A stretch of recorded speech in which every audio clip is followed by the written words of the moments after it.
तालिबान एक ऐसा terrorist group जो अपने कारनामों के लिए पूरी दुनिया में बदनाम है।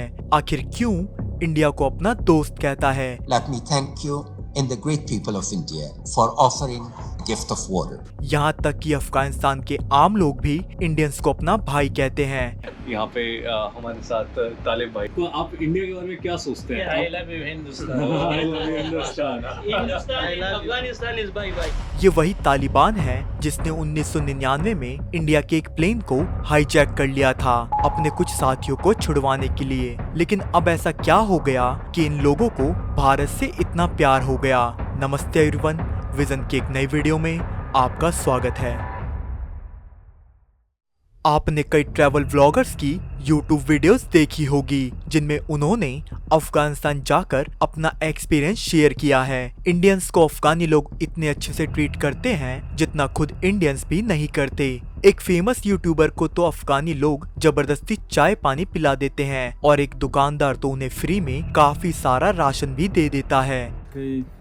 क्या पैसा क्यों नहीं ले रहा है तुम ये बताए पहले। आप हमारा मेहमान।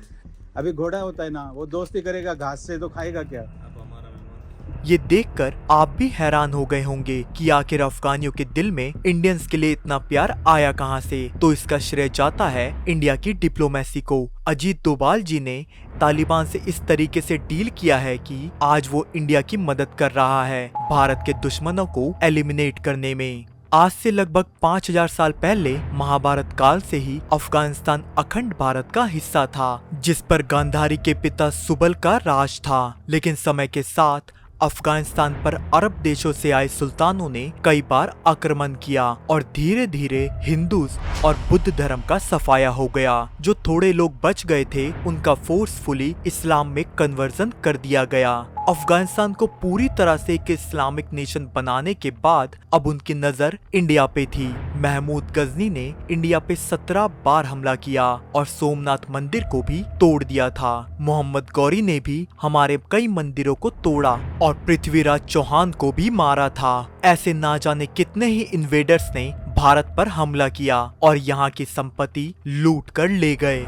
90s के दशक में रशिया और ब्रिटिशर्स के बीच अफगानिस्तान को लेकर जंग छिड़ गई। दोनों ही देश अफगानिस्तान पर अपना कंट्रोल जमाना चाहते थे क्योंकि मिडल ईस्ट में अफगानिस्तान से होकर कई सारे ट्रेड रूट्स निकलते थे। 1901 में हबीबुल्ला खान अफगानिस्तान का शहंशाह बनता है। हबीबुल्ला खान काफी खुले सोच वाला इंसान था, इसलिए वो अफगानिस्तान में कई सारे रिफॉर्म्स लेकर आता है जैसे एजुकेशन और जुडिशरी सिस्टम को दुरुस्त करना। इन फोटोज को देख के आप अंदाजा लगा ही सकते हैं कि उस समय अफगानिस्तान में लड़कियों को कितनी ज्यादा फ्रीडम थी। लेकिन ये सारे बदलाव रेडिकल मुस्लिम को पसंद नहीं आ रहे थे। ईयर 1973 में People's Democratic Party of Afghanistan ने देश में तख्ता पलट कर दिया जिसके ऊपर सोवियत यूनियन का हाथ था। इसके बाद साल 1979 में सोवियत यूनियन अपने सोल्जर्स को अफगानिस्तान में भेज देता है जिससे अफगानिस्तान पूरी तरह डीएस्टेबलाइज हो जाता है। सोवियत यूनियन का अफगानिस्तान में एक्सपेंशन अमेरिका को खटक रहा था, तो इसे काउंटर करने के लिए अमेरिका ने पाकिस्तान की हेल्प से एक मुजाहिदीन की आर्मी तैयार की और इन्हें हथियार और ट्रेनिंग भी दी। जिसके बाद मुजाहिदीन की मदद से अमेरिका सोवियत यूनियन को अफगानिस्तान से भगाने में कामयाब हो गया। मुजाहिदीन के सभी मेंबर्स कट्टर इस्लामिस्ट थे जो सिर्फ शरिया लॉ में विश्वास रखते थे। उन दिनों इन्हें बाकी इस्लामिक कंट्रीज से भी काफी फंडिंग मिलने लगी थी जिससे ये काफी बड़े स्केल पर अफगानियों को अपने संगठन में शामिल कर रहे थे। पाकिस्तान ने भी इन लोगों का इस्तेमाल इंडिया के खिलाफ करना शुरू कर दिया और तभी अलकायदा और तालिबान का भी जन्म हुआ। पाकिस्तान ने कई बड़े आतंकी हमले इंडिया में करवाए जिसमें जम्मू कश्मीर में हिंदुओं की किलिंग्स भी शामिल है। इनिशियली जो हमें रिपोर्ट्स आई वो यही है कि मिलिटेंट्स घात लगाए बैठे थे और उन्होंने उस बस के ऊपर फायर किया।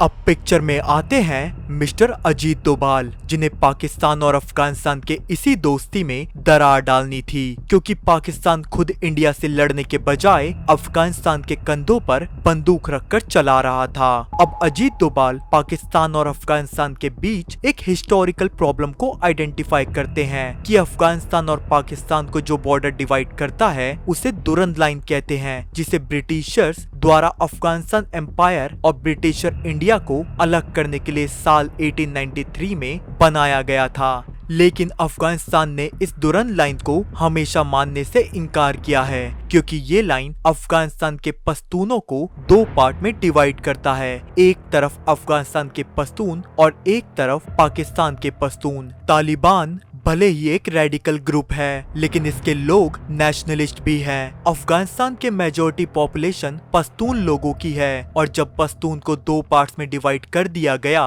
तभी से अफगानिस्तान के लिए ये एक बड़ा मुद्दा था। साथ ही पाकिस्तान अपने देश में रहने वाले पश्तून के साथ काफी बुरा व्यवहार करता है। जनवरी 2018 में नकीबुल्ला महसूद नाम के पश्तून का पाकिस्तान पुलिस ने एनकाउंटर कर दिया था, जिसके विरोध में एक बहुत बड़ा प्रोटेस्ट पाकिस्तान में हुआ था पश्तून लोगों द्वारा, और ये प्रोटेस्ट देखते ही देखते एक बड़ा पॉलिटिकल मूवमेंट में बदल जाता है, जिसका नाम पड़ता है पश्तून तहफूज मूवमेंट। पाकिस्तानी आर्मी ने इस पश्तून मूवमेंट को दबाने के लिए काफी वायलेंस एफर्ट्स भी किए, क्योंकि पश्तून इस मूवमेंट का इस्तेमाल पाकिस्तान में अपने राइट्स मांगने के लिए कर रहे हैं। हाल ही में पाकिस्तान ने करीब 15,000 अफगानियों को अफगानिस्तान वापस डिपोर्ट किया है, जो कि कई सालों से पाकिस्तान में रहकर नौकरी कर रहे थे और कुछ की तो जमीन भी है पाकिस्तान में। खैर, जमीन हड़पने की तो पाकिस्तान की पुरानी आदत है। पाकिस्तान की इन सभी हरकतों से अफगानिस्तान लोगों के साथ साथ तालिबान भी पाकिस्तान से काफी ज्यादा नाराज है। इंडियन गवर्नमेंट पाकिस्तान और अफगानिस्तान के बीच पड़ी इस दरार को काफी क्लोजली मॉनिटर कर रही थी और इस अपॉर्चुनिटी का फायदा उठाने के लिए इंडिया ने अफगानिस्तान में काफी बड़े बड़े इन्वेस्टमेंट किए।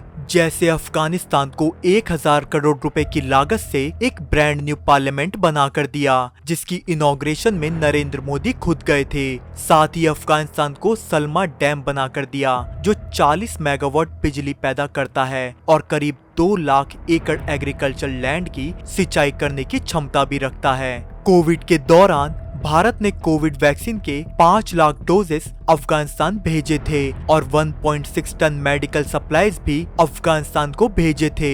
उस समय अफगानिस्तान काफी बड़े फूड शॉर्टेज से जूझ रहा था, तो वो भारत ही था जिसने अफगानिस्तान की तरफ मदद का हाथ बढ़ाया था। इंडिया के ये सभी एफर्ट्स अफगानिस्तान की आम जनता को भी दिखाई दे रहे थे, इसलिए जब BBC गैलप सर्वे डिपार्टमेंट में एक सर्वे किया तो पाया गया कि करीब 65% अफगानी सिटीजन्स इंडिया को एक फ्रेंडली कंट्री की तरह देखते हैं, जबकि सिर्फ 3.5% लोग ही पाकिस्तान को पॉजिटिवली देखते हैं। इंडिया की स्ट्रेटेजिक फॉरेन पॉलिसी का ही नतीजा है कि आज तालिबान पाकिस्तान को डायरेक्टली टारगेट करने लगा है। पाकिस्तान और अफगानिस्तान के बीच बॉर्डर टेंशन भी बढ़ने लगी है और तालिबान आए दिन पाकिस्तान में मिलिट्री अटैक्स करते रहता है। आपने कुछ महीनों पहले काफी सारी न्यूज सुनी होगी, जिनमें इंडिया के मोस्ट वांटेड टेररिस्ट को अनजान गनमैन के द्वारा शूट कर दिया जा रहा है। वो अनजान गनर्स किसके हैं, इसका अंदाजा अब तक आपको लग गया होगा। आपको क्या लगता है, तालिबान और अफगानी लोग इंडिया के साथ यूं ही कोऑपरेट करते रहेंगे या जैसे ही इंडिया उनकी हेल्प करना बंद कर देगा तो वो फिर से इंडिया के अगेंस्ट हो जाएंगे? अपने थॉट्स हमें कमेंट्स में जरूर बताना। अमेरिका ने ओसामा बिन लादेन को कैसे ढूंढ कर मारा था, जानने के लिए इस वीडियो पे क्लिक करें। मैं आपसे मिलता हूँ अगली वीडियो में। जय हिंद, जय भारत। इंसान था पहले बंदर, इंसान था पहले बंदर।